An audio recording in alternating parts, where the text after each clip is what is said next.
and the low-cost carrier Jeju Air has joined the growing number of Korean carriers cutting services to Japan due to falling demand. Reports out of South Korea say Jeju will cut its routes to Japan from the end of this month.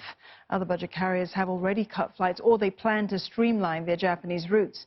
Full-service carriers Korean Air and Asiana Airlines have also announced plans to suspend or reduce flights to some Japanese cities. South Koreans are increasingly boycotting Japanese products and shelving travel plans to the neighbouring country as their bilateral trade feud spirals. According to Yonhap, several Japanese local governments have asked South Korean low-cost carriers to retain flight routes to Japan.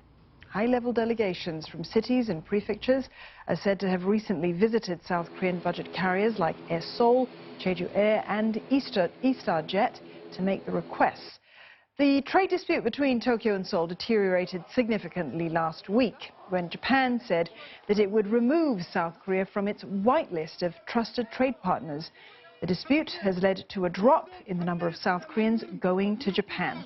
Official data from Seoul shows that visitors to Japan shrank 13% on year to slightly over 467,000 in the last 2 weeks of July. The figure is widely expected to slip even further, though, with budget carriers reporting tumbling ticket reservations for August.